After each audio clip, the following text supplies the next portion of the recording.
Alright guys, so today I want to talk about this Titan Paracord. Now you've probably heard Paracord before, you've probably seen it all over the place. People say it's good to have for bug out situations or just to have around in case you need it, in case you need some type of rope for whatever reason. You've probably seen like watch bands made out of Paracord. I've got knife handles that are made out of Paracord. There's Paracord all over the place. This company has this Paracord, but they take it one step farther, and that's what we're going to go ahead and look at. So first off, this can be used as a normal paracord. There's got a 620 pound tested strength, so it should be able to hold pretty much anything normal paracord can hold, even better than some paracord. But the important part is what's inside. So we're going to go ahead and snip off just a short section here. Put this to the side, and then we just have a little short section here. Now I might have to do this off camera just so I can see it closer to my face here. But what we're going to be doing is taking out the internals, and it looks like I have it starting to come out here. Alright, so what we have now is just the outer layer there, and then what we're going to be looking at is these internals. Let me go ahead and separate the important parts so we can see all the pieces separately. And what we're going to have in here is 6 white cords. I just dropped one, sorry.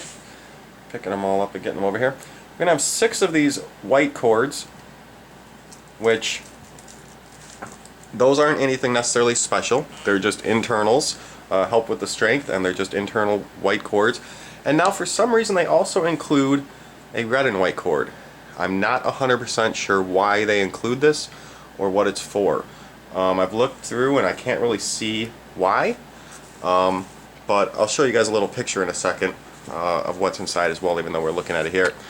These 3 things are the important parts. So what we have here is fishing line, monofilament fishing line.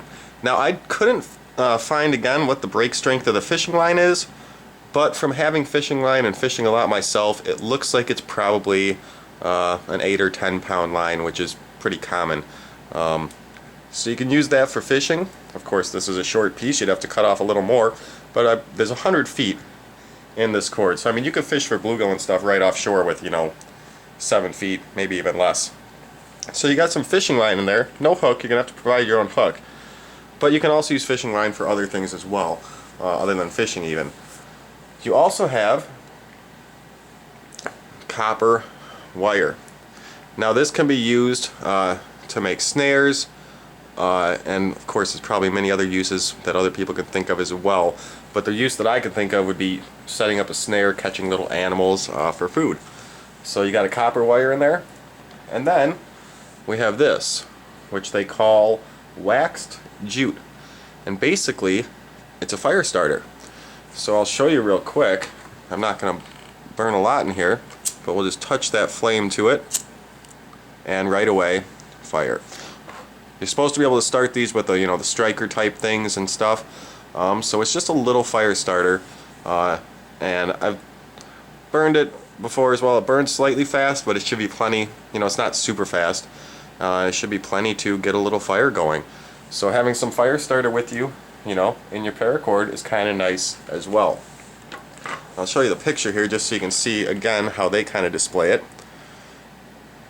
We have the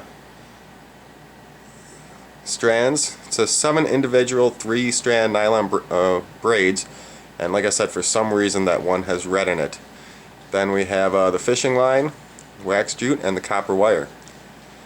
So this is going to cost a little more than standard paracord. I think this was like 22 bucks when I bought it for 100 feet, whereas you can get standard paracord for 100 feet probably for like, I don't know, 7 bucks, 8 bucks, something around there. So it is like twice the cost, maybe even a little more. But how often do you actually use paracord? I mean, really not all that much. If you do use something like paracord like in your daily life and you don't need all this stuff inside, sure, get some that you use often that's cheaper. But if you're going to buy paracord like most people do, just kind of as a backup item, it's not too expensive of an item, might as well get the one that has the extra stuff in it, which is just kind of cool if you ever need it. So I thought that was cool. I went ahead and got this for myself because I just thought it was a cool thing to throw in my bug out bag. But pretty neat stuff inside that could come in handy although you hope you never have to use it. Anyways, that is the Titan paracord, and have any questions about it, let me know. Leave a comment down below. We'll see y'all later.